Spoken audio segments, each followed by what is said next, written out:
Hello అండి. ఎలా ఉన్నారండి అందరూ? బాగున్నారా? మీరంతా బాగుండాలని మనస్ఫూర్తిగా దేవుడిని కోరుకుంటున్నాను. నా వీడియోస్ చూస్తూ ఛానల్‌ని సపోర్ట్ చేస్తున్న ప్రతి ఒక్కరికి పేరు పేరున కృతజ్ఞతలైతే చెప్పుకుంటున్నానండి. నా వీడియో కనుక మీకు నచ్చినట్లయితే లాస్ట్ వరకు చూసి ప్లీజ్ అండి లైక్ చేయండి. అలాగే నా ఛానల్‌ని కొత్తగా చూస్తున్నట్లయితే సబ్స్క్రైబ్ చేసుకొని సపోర్ట్ చేస్తారని మనస్ఫూర్తిగా కోరుకుంటున్నాను.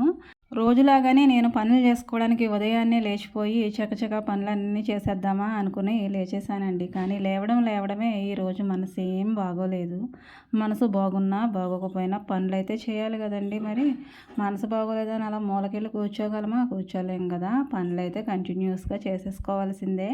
ఇక ఈ పనుల హడావిడిలో పడితే మనసు ఎంత బాగోలేకపోయినా బాగానే తయారైపోతుందండి. ఇక ఈరోజు నాకు అర్థమైంది అలాగా.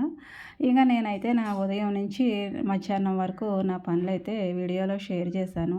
వీడియోలోకి వెళ్ళిపోతే నేను పనులైతే ఉదయాన్నే వాకిలి తుడిచేసాను కానీ కళ్ళా వేయబుద్ధి కాలేదు. వాకిలి తుడిచేసి అలా పెట్టేశాను. ఇక గుమ్మాలన్నీ తుడిచేసుకున్నాను, నీళ్లు పట్టేశాను.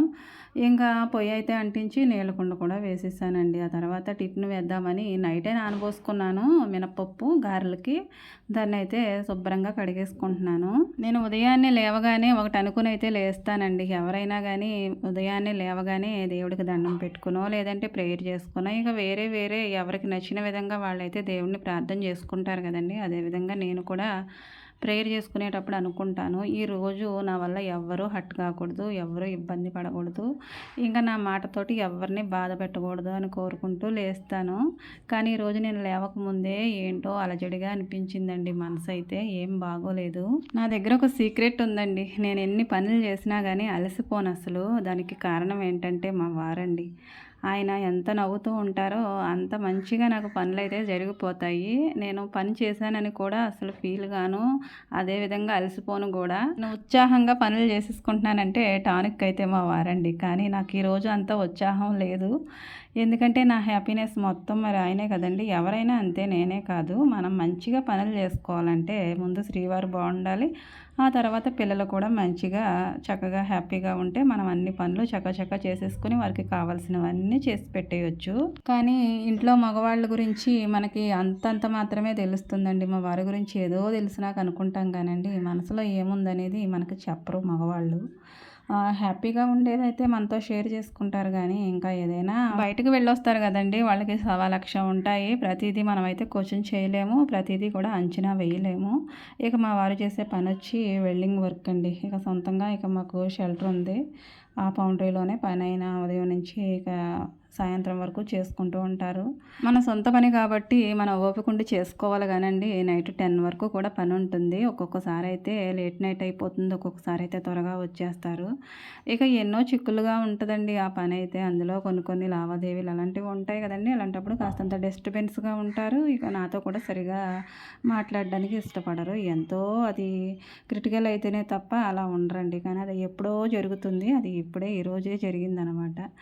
ఏమంత విషయం ఏమీ కాదు కానండి. ఇక ఆయన కొంచెం అలా ముక్తసరిగా ఉండేసరికి నాకైతే బాధగా అనిపిస్తుంది. మనసేం బాగోదు. నా హ్యాపీనెస్ అయినా మరేదైనా ఆయనే కదండి. ఇంట్లో మనం నవ్వుతూ తుళ్ళుతూ తిరుగుతూ ఉన్నామంటే కారణం ఆయనే. ఆయన హ్యాపీనెస్, ఆయన ఆరోగ్యం. ఇక అంతకు మించి మనకి ఏం కావాలి చెప్పండి. ఇక ఆయన సంతోషంగా ఉంటే నాకు కూడా నవ్వు వస్తుంది, లేదంటే నేను కూడా అలా ముడిచిపోతాను అనమాట. ఇక్కడేనండి అసలు పాయింట్ ఉంది. ఇంట్లో ఎవరికి ఎలా ఉన్నా కానండి, వాళ్ళు కాసేపు ఏ రెస్ట్ రూపంలోనో ఏ మౌనం రూపంలోనో ఏదో విధంగా మామూలుగా అయితే వాళ్ళు కదలకుండా మెదలకుండా కూర్చోగలరు.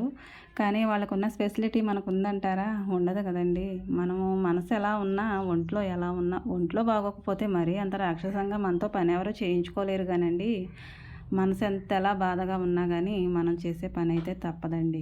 మనసు ఎలా ఉన్నా కానండి, ఎదుటి వాళ్ళు మనల్ని చూసేటప్పటికి మూడ్ అవుట్ మాత్రం అవ్వకూడదు. మన మనసులో ఏదో బాధపడిపోతున్నట్టు ఆ ఫీలింగ్ అయితే మన మొహంలో కనపడనివ్వకుండా మెయింటైన్ చేసుకుంటూ నా పనులైతే నేను మొదలు పెట్టేసుకుని పనుల్లో మునిగిపోయానండి. సగం పనులు అయితే చేసేసాను కదా.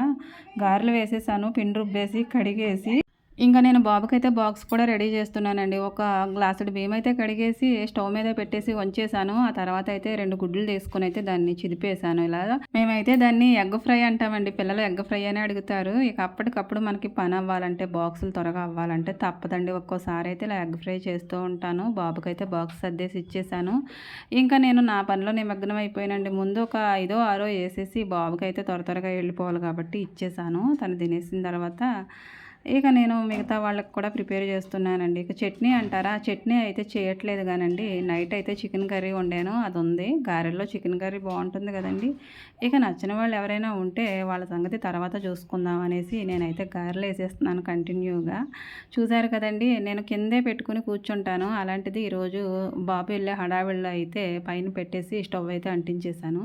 ఇలా ఎక్కువ టైం పట్టే వంటలు ఏమైనా ఉంటే కిందకి దించేసుకుని వండుకోవాలనిపిస్తుందండి. ఈ మధ్యన అంత నిలబడలేకపోతుందన్నమాట ప్రాణం. కింద కూర్చుని వండితేనే బాగుంటుంది ప్రాణం. అయితే ఇలా కుర్చీ వేసుకుని కూర్చుంటే ఇంకా బాగుందండి. చాలా హాయిగా అనిపించింది. ట్రై చేశాను ఫస్ట్ టైము. గారెలు వేయడం అయితే అయిపోయిందండి. ఇక తర్వాత అయితే కొంచెం పెరుగైతే తీసుకున్నాను, క్వాంటిటీకి సరిపడా మనకి ఎంత కావాలో అంత. దాంట్లోకి అయితే సరిపడ్డా టేస్ట్కి సరిపడా ఊరగాయ అయితే ఓటేనండి, ఓన్లీ గ్రేవీ లాగా ఉంటుంది చూడండి, అది అయితే తీసుకుని ఆయిల్ లేకుండా కొద్దిగా ఉప్పు అయితే వేసేసుకుని ఇదిగోండి ఇలా మిక్స్ చేసేసాను. దీన్ని ఏమంటారో నాకైతే ఇప్పటివరకు తెలియదండి, కానీ చేస్తూ ఉంటాను అస్తమానం. మా వారు ఇష్టంగా తింటారు. ఇక ఆయన చికెన్ కర్రీ వద్దు నాకు, ఇలా చేయమని చెప్పారనమాట.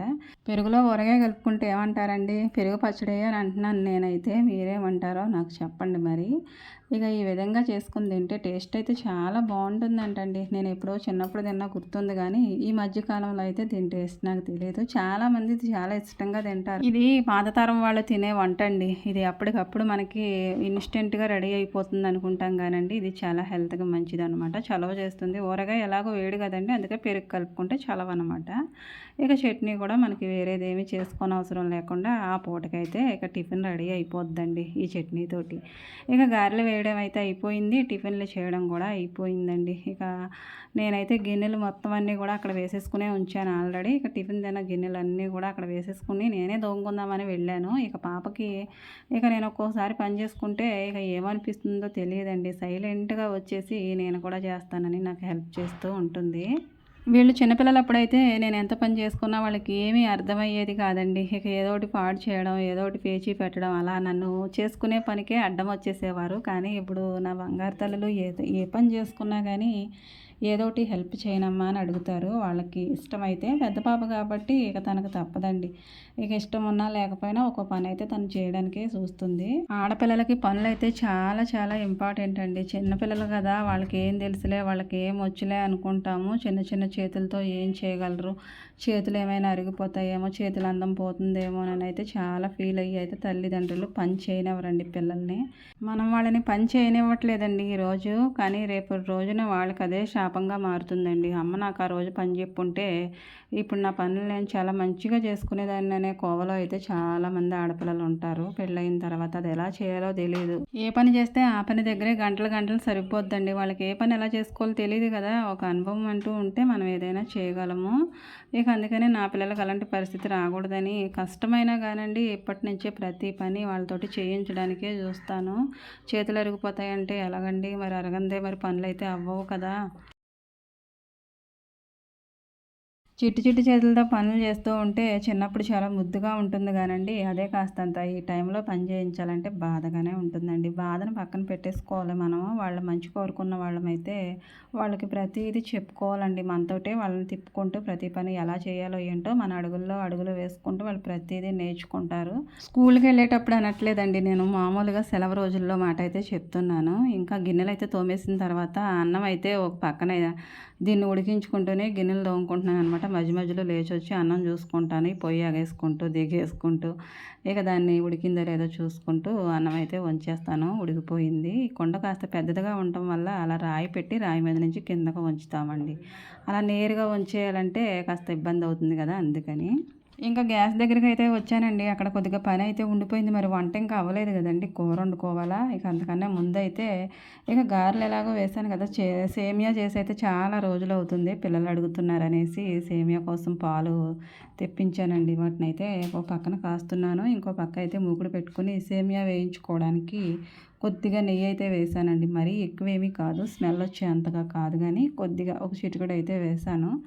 ఇక సేమియా అయితే సరిపడగా తీసుకొని దాన్ని దోరగా అయితే వేయించేసుకుంటారు కదండీ. ఇక నేను సేమియా ఇదివరకు చిటికలో చేసే పనిలాగా అనిపించేదండి. కానీ ఇప్పుడు సేమియాల్లో లోపం ఉంటుందో, లేదంటే పాలల్లోనేమో తేడా ఉంటుందో, లేదంటే బెల్లంలో తేడా ఉంటుందో తెలీదు కానండి. పాలల్లో అయితే ఉండదండి. పల్లెటూళ్ళలో గేదె పాలు కదా! పాలేమీ కాదు కానీ బెల్లం వేసేసరికైతే ఈ పాలు మొత్తం విరిగిపోతున్నాయి. ప్రాణం చాలా ఉసూరుమంటుంది. అప్పటి వరకు చాలా చాలా మంచిగా ఉంటుందండి. ఈ బెల్లం పడిన, పంచదార అందులో వేసిన దీని టేస్ట్ అంతా పోతుంది. ఇదంతా అందవికారంగా తయారైపోయి దాని మీద ఉండట్లేదు. అంత కష్టపడి వండుకొని తినకుండా ఉంటే ఎలా అండి? పిల్లలేమో విరిగిపోయిన దాని జోలికేమో రావట్లేదు.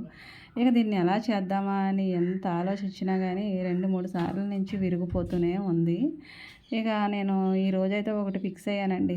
ఇలా సేమియా పాలల్లో వేసేసిన తర్వాత దాన్ని ఉడికించేసి పక్కకు పెట్టేసుకుంటాను. దాన్ని గాలిలో అయితే చాలా వరకు చల్లారనిచ్చేసి ఆ తర్వాత బెల్లం తురుము ఉంటుంది కదండీ! దాన్ని కలుపుకొని ఆ తర్వాత ఏమో పంచదార కలుపుకొని ఇక సగ్గుబియ్యం కూడా పక్కన ఉడికించుకొని పెట్టుకున్నాను.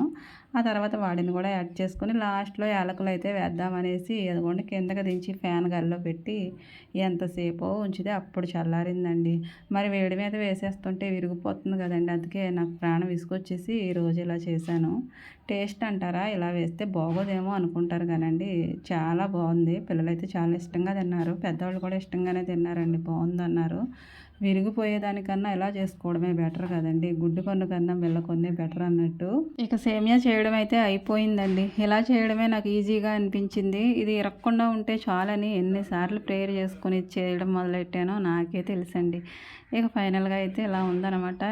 జీడిపప్పులు అవి ఇవి ఏమీ వేయట్లేదండి. ఇది విరక్కుండా వస్తే చాలనిపిస్తుంది. ప్రాణం అయితే అంతలా విసుగొచ్చేసిందనమాట. పిల్లల బర్త్‌డేకనేసి వండుతూ ఉంటే ఒకసారి, 2 సార్లు బాగానే ఉంటుందండి. ఇక లాస్ట్‌లో వేసేస్తుంది ఒక్కొక్కసారి విరిగిపోతుంది.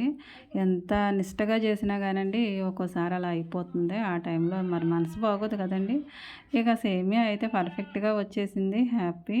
ఇక తర్వాత అయితే మరి కూర చూసుకోవాలి కదండీ. కూరకైతే నేను నైటే పెరుగు తోడుపెట్టి ఉంచేసాను. పెరుగు తాలింపు పెడదామని. అంటే మజ్జిగ చారు అంటారు కదండీ! అదనమాట. మజ్జిగ చారుని నేను చారులాగా చేయనండి. కాస్తంత థిక్‌గానే చేస్తాను. ఇక తొరకంతా కూడా పక్కకు తీసేసుకుంటున్నాను. ఇది పొద్దున్నే నేను లేవగానే ఫ్రిడ్జ్‌లో పెట్టేసానండి. తొరకంతా గట్టిగా అయిపోద్ది. అది ఈజీగా వచ్చేస్తుంది. చాలామంది చేత్తో తీస్తారు కానండి నాకు నచ్చదు అలాగా చేత్తో తీయడము. ఇలా స్పూన్ పెట్టి ఇలా లాగితే వచ్చేద్దండి. పైన పొరంతా పేడిలా వచ్చేస్తుంది చాలా మంచిగా. ఇక అదంతా పక్కకు తీసేసిన తర్వాత నాకు కావాల్సిన క్వాంటిటీలోకి పెరుగైతే తీసుకొని దాంట్లోకైతే కాస్తంత టేస్ట్‌కి సరిపడా ఉప్పు, అలాగే పసుపు కూడా కలిపేసుకొని దాన్ని ఉండలు ఉండలు లేకుండా గట్టి గట్టిగా బిళ్ళలు బిళ్ళలు లేకుండా మొత్తం అంతా కలిసే వరకు ఆ పసుపు అంతా యాడ్ అయ్యే వరకు మొత్తం చిక్కగా వచ్చేలాగా తిక్కుగా కలిపేస్తానండి. అలా గరిటె పెట్టేసి తిప్పేసుకుంటే సరిపోద్ది. అలా చేసిన తర్వాత పక్కన పెట్టేసుకొని తాలింపులో అయితే మనం పోపులు ఉంటాయి కదండీ. పోపు దినుసులు అవన్నీ వేసుకుంటాను. ఇంకా పచ్చిమిరపకాయలు కూడా ఒక 4 కట్ చేసుకొని వేయించేసుకుంటాను. ఇక ఎండుమిరపకాయలు, కరివేపాకు కామన్ కదండీ. ఇక తర్వాత తాలింపు పెట్టేసిన తర్వాత మనకు ఉల్లిపాయలు ఎన్ని కావాలో అన్ని వేసుకోవచ్చండి. మజ్జిగ చారులో మెయిన్ ఏంటంటే ఉల్లిపాయలు ఉండాలి. ఉల్లిపాయ ఉంటే టేస్ట్ బాగుంటుంది. అది ఇష్టంగా తినేవాళ్ళు ఉంటారు కదండీ. ఇంకా మీరు టైటిల్ చూసే వచ్చుంటారు కదండీ. రైతుకు కోపం లేదు, పాలేరుకు జీతం లేదని. మా పల్లెటూరోళ్ళు వాడుక భాష అండి అది. ఎందుకంటే పల్లెటూరోళ్ళకే అవి వర్తిస్తాయి అన్నమాట. ఎందుకంటే మరి రైతులు పల్లెటూళ్ళలోనే ఉంటారు ఎక్కువగా. వ్యవసాయం చేసేవాళ్ళు ఇక పాలేరుతనాలు తిరిగేవాళ్ళు కూడా ఈ పల్లెటూళ్ళలోనే ఉంటారు కదండీ. ఇక అలా ఒక్కో రైతుకేమో కోపం ఉండదు. కోపం ఉంటే మరి పాలేరుకి జీతం ఇవ్వాలి కదండీ. అందుకని కోపం లేకుండా ఇక ఆయన ఏ పని చేసినా కానీ మాట్లాడకుండా ఊసాడకుండా వెళ్ళిపోతూ ఉంటాడు. ఇక జీతం ఏమని అడుగుతాడండి పాలేరు. పాలేరు మా రైతునన్నీ ఏమీ అనట్లేదు కదా అని ఈయన మౌనంగా చేస్తే చేస్తాడు, లేకపోతే లేదు. ఇక అలా ఉందండి నా తంతు అయితే. ఎందుకంటారా, ఇక ఎన్నేళ్ళుగా చేసినా కానండి నాకు చాలా చిరాకు అనిపించేస్తుంది. ఇక నేను వీడియోస్ ఇలా చేసుకుంటూ, వంటలు చేసుకుంటూ, పనులు చేసుకుంటూ, మా వాళ్ళకైతే లేట్ లేట్ చేసుకుంటూ, ఇలా వాళ్ళు నా కోసం ఎదురు చూసుకున్న రోజులు కూడా ఉంటాయి. మరి వంట లేట్ అయిపోద్ది కదండి ఒక్కోసారి. వాయిస్ ఇచ్చుకునేందుకు, వీడియో చేసుకునేందుకు టైం పడుతుంది కదండి. ఆ టైంలో వాళ్ళు నా కోసం ఎదురు చూసిన రోజులైతే చాలానే ఉన్నాయి. మరి అందరిలాగా ఏదో కొద్దిపాటిగా వండేసుకుని పిల్లల్ని స్కూల్కి పంపేసుకుని తర్వాత నా పాటికి నేను చేసుకోవడానికి అవ్వదండి. ఇంటి దగ్గర పెద్దోళ్ళు ఉంటారు చాలామంది. మీకు పైకి కనిపించేది అత్తయ్య, మావయ్య, ఇక ఉండేవాళ్ళు ఉంటారండి. వాళ్ళందరూ కనిపించరు కదా, కొంతమందికి నచ్చదో చూపించను. ఇక అంతా నా చేతి మీదే నేనే సక్రమంగా చేసుకోవాలి కాబట్టి ఒక పక్కన యూట్యూబ్ని రన్ చేసుకుంటూ, మరో పక్కనేమో ఈ పనులు చేసుకుని, ఇంటి పనులు, వంట పనులు, పిల్లల్ని అందరినీ చూసుకోవాలంటే నాకు ఎలా ఉంటుందంటే, నేను ఇంత కష్టపడుతున్నాను కదా, మా ఇంట్లో వాళ్ళందరినీ ఒప్పించుకొని వాళ్ళందరికీ ఓ పక్క నుంచి నేను సర్ది చెప్పుకుంటూనే ఇలా పనులన్నీ చేసుకుంటూ, వీడియోలు తీసుకుంటూ ఇంత ఇలా కష్టపడుతుంటే నా కష్టం యూట్యూబ్కి కనిపించట్లేదా అని నిలదీయాలనిపిస్తుందండి అసలు. చాలామందికి అయితే వ్యూస్ ఏదో ఒక రేషియోలో వస్తున్నాయి. నాకంటూ ఒక రేషియోనే లేదు ఇప్పటి వరకు కూడా. ఎవరిని ప్రశ్నిద్దాం, ఎవరిని అడుగుదాం, ఎవరిని ఏం అనడానికి లేదు. కష్టపడడం తప్ప. గత కొద్ది కాలంగా ఏంటండి, అప్పుడే 2 సంవత్సరాలున్నర అయిపోతుంది. ఇక కష్టపడడం తప్పించి ఫలితం ఏమీ కనిపించట్లేదు నాకు. ఫలితం అంటే నాకు ఇంత రేషియోలో పోనీ 2000 వచ్చినా వ్యూస్, 3000 వచ్చినా, 4000 వచ్చినా ప్రతి వీడియోకి అంతే వచ్చిందనుకోండి, నాకు కూడా చేయాలన్న మనసు ఉంటుంది, బాధ అనిపించదు. కానీ నాకు ఇలా చేయాలంటే చాలా విసుగ్గా అనిపిస్తుంది ప్రాణం అయితే. ఒకరోజు మనసు బాగుంటుంది, ఒకరోజు ప్రాణం బాగోదు, ఒకరోజు ఇంకోటి బాగోదు. అలా ఉంటుంది కదండి, మనుషులం కదా. అదే ఒక రేషియోలో నాకు వ్యూస్ వచ్చినాయండి అనుకోండి, ఇక దాని గురించైనా నేను చెయ్యాలి వీడియోస్, తప్పదు. నా కోసం ఎదురు చూసేవాళ్ళు ఉంటారన్న ఇదైతే నాకు ఉంటుంది. ఇక నా కోసం ఎవరు చూస్తారులే అనిపించి వీడియోస్ అయితే అస్సలు చేయాలనిపించట్లేదు. యూట్యూబ్కి నా మీద ఎప్పుడు మనసు కలుగుతుందో ఏంటోనండి. అప్పటి వరకు ఇక నేను ఇలా జీతం లేని పనివాడిలాగా పని చేసుకుంటూనే యూట్యూబ్కి ఇలా వీడియోలు చేసి పెట్టాలో ఏంటో అనిపిస్తుంది. ఇప్పుడు మీకు బాగా అర్థమైందని అనుకుంటున్నానండి టైటిల్ ఎందుకు అలా పెట్టానో. రైతుకు కోపం లేదు, పాలేరుకి జీతం లేదంటే యూట్యూబ్కి నా మీద మరి ఇంకెప్పుడని గుర్తుపడుతుందో నన్ను తెలియట్లేదు. ఇక నేను అంతవరకు ఇలా వీడియోస్ ఫ్రీగా పెట్టుకోవడం తప్పించి ఫలితం ఏమీ లేదేమో అనిపిస్తుందండి.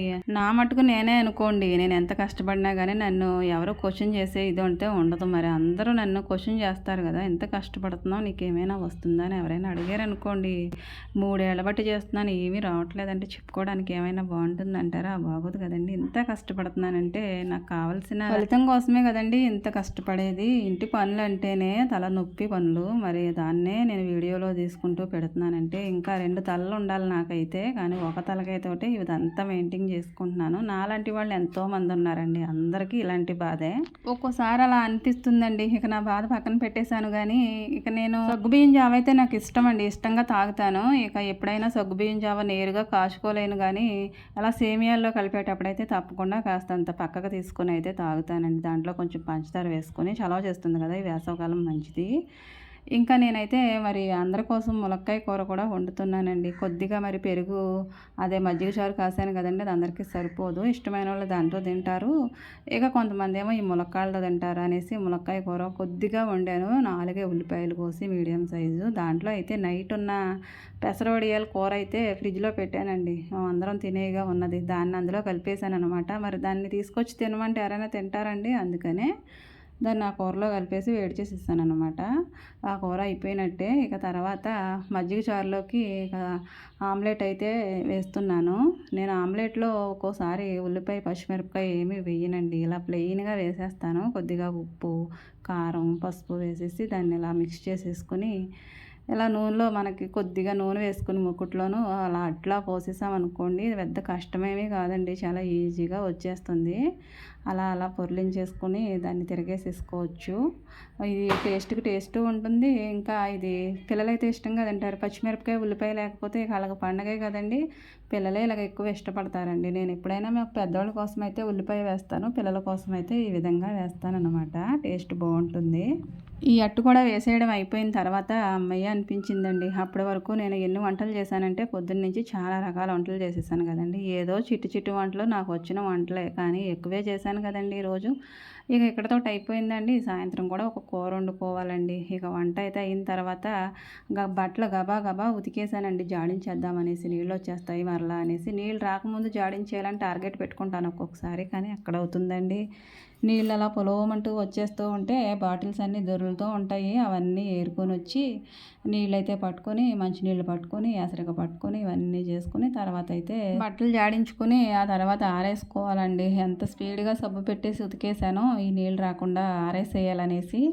ఒక్కోసారి అలా అనిపిస్తుందండి, ఈ టైం కల్లా ఆ పని అయిపోవాలి అని. అయిపోతే హ్యాపీగా ఉంటుంది, కానీ అవ్వకపోతే కాస్తంత నీరసం వచ్చేసినట్టు ఉంటుంది. కానీ ఏదేమైనా కానండి, ఎంత పని చేసుకున్నా కానీ, ఎంత అలసట ఉన్నా కానీ, మరొక పని కోసం ఈ ప్రాణం ఎదురు చూస్తూనే ఉంటుంది. అదేంటో మరి. బట్టలు ఉతికిన తర్వాత అవి మడత పెట్టే పని మందే కదండి. ఎక్కడ ఇంకా ఏదైనా పని మిగిలిపోతే ఈ పని అయిన తర్వాత ఆ పని చేసుకోవాలి, ఆ పని అయిన తర్వాత ఇంకో పని చేసుకోవాలి. అలా వెతుక్కుంటూ చాలా పనులు అయితే ఉంటాయండి మనకి. ఎన్ని పనులు ఉంటాయో ఉదయం లేచిన దగ్గర నుంచి పనులు పుట్టలో నుంచి వస్తూనే ఉంటాయి, మనం చేసుకుంటూనే ఉంటాము. ఇక మా ఐదారు పనులు నువ్వే చేస్తున్నావా ఏంటమ్మా తల్లి విడ్డూరంగా అని మీరు అనుకోవచ్చండి. కానీ ఏం చేస్తాం, ఇంటింటికో కదా, ఇంటింటికో పని అనమాట. మనం గూట్లో ఉండే గువ్వలమేమీ కాదు కదండి. మనం తినేసి మనం ఓన్గా అలా సింగిల్గా ఉండడానికి, గూట్లో వెచ్చగా పడి ఉండడానికి, ఎండొచ్చినా వానొచ్చినా మరి ఏదొచ్చినా కానీ మనం బ్రతకాలి. మనతో పాటు మనం కన్న వాళ్ళని, మనం పెళ్లి చేసుకున్న వాళ్ళని, ఇంకా అయిన వాళ్ళని అందరినీ కూడా మనం మంచిగా చూసుకోవాలి కదండి.